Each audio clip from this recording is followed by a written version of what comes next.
हमेशा एक बात कहता हूं, दान केवल धन दान नहीं होता। जिसके पास जो है वो दान करे और उसको करके भूल जाए, उसको करके भूल जाए। किसी सज्जन ने हमसे कहा कि महाराज जब लोग करते हैं तो आप मंच से अनाउंस क्यों करवाते हैं, आप क्यों बोलते हैं? तो महाराज हमारे बोलने का कारण ये है कि जब तक हम बोलेंगे नहीं, तब जैसे आप जैसी भीड़ में 2, 4, 10 लोग ऐसे करने की जो इच्छा जागृत करते हैं, वो कैसे जागृत करेंगे? जब हम प्रचार करेंगे तब तो सामने वाले की इच्छा जागृत होगी कुछ करने की।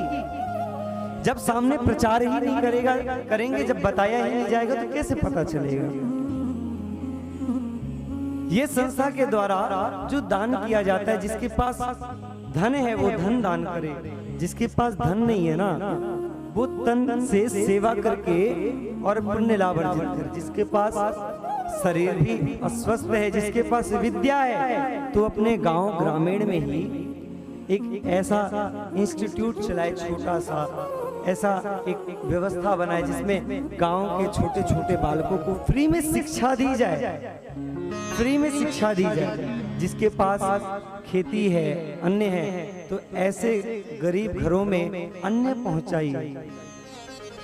जिसके पास कुछ भी नहीं है तो महाराज एक प्रार्थना करिए कि हे परमात्मा, आपने मुझे बहुत कुछ दिया, सब कुछ दिया, 2 हाथ 2 पैर सब कुछ है मेरे पास, मनुष्य जीने के लिए एक मार्ग दे दिया, भगवत प्रेम दे दिया, अब केवल उसकी भी झोली भर दो, उसके लिए एक उपकार कर दो। ऐसा चिंतन करके आप अपने अंतःकरण से दूसरे के लिए प्रेरणा दान मांगिए, प्रेरणा दान करिए कि अगर मेरे मांगने से भगवान अगर मेरा सुनते हैं तो उसका कल्याण हो।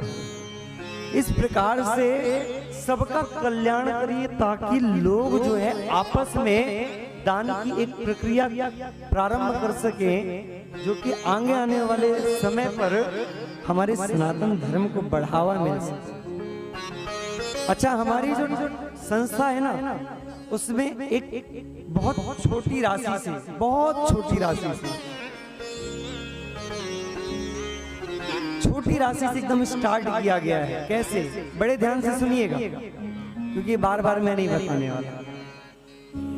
हमारी संस्था में जो ट्रस्ट बनाया गया है, आज की डेट में ये बताइए 10 रुपए की कोई वैल्यू है? बच्चे की चॉकलेट अगर आप लेने जाते हैं तो बच्चे की चॉकलेट 10 रुपए की आती है? 10 रुपए की आज की डेट में कोई वैल्यू नहीं है। हमने इस संस्था का सबसे सस्ता अमाउंट 10 रुपए रखा है, 10 रुपए केवल।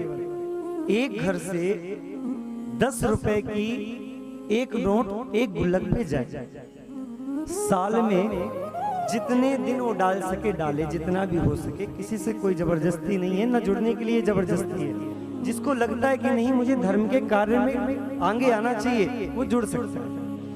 रोज 10 रुपए निकाल करके गुल्लक में डाले और सालाना एक बार जो लोग रजिस्ट्रेशन करवाएंगे, अपना संस्था में नामांकन करवाएंगे, उनके पास ट्रस्ट के द्वारा फोन आएगा और फोन आकर के आप वो जितना भी धन होगा वो आप व्यक्तिगत मिल करके या आप ऑनलाइन के माध्यम से आप इनको प्रदान कर सकते हैं।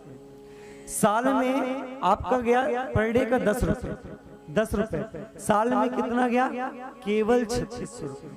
अब 3600 रुपए से यदि कई दरिद्र और कई गरीब बच्चों को अगर शिक्षा मिल रही है, यदि 2-4 कन्याओं का विवाह हो जा रहा है, तो आपका धन कितने बड़े सत्कर्म में लग रहा है। आप सोचिए, जो कन्या का विवाह हमारे शास्त्र कहते हैं, तिस्रा कन्या यथान्यत्वा पालयित्वा निवेद्य च न पिता नरकम याति आदर्श वचनम यथा, कि जो 3 कन्याओं का भली प्रकार से पालन पोषण करके, भली प्रकार से पालन पोषण करके विदा करता है, विवाह करवाता है, ऐसा पिता न पिता नरकम याति, वह पिता कभी नरक में भागी नहीं होता, नरक नहीं भोगना पड़ता ऐसे पिता को। लेकिन जो पिता न होते हुए भी और किसी अन्य किसी बच्ची का कन्यादान लेता है, ऐसे पिता चिंतन करने मात्र से ही अगर 1 रुपए भी दान में आया है महाराज, तो ऐसे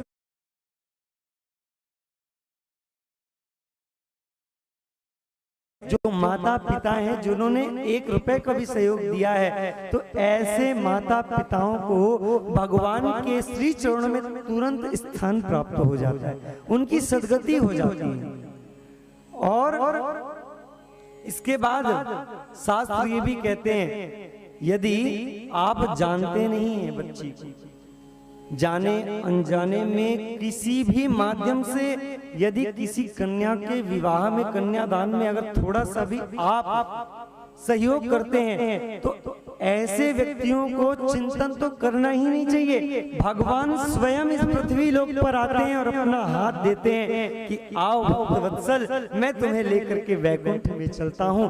ऐसी कन्यादान की महिमा है।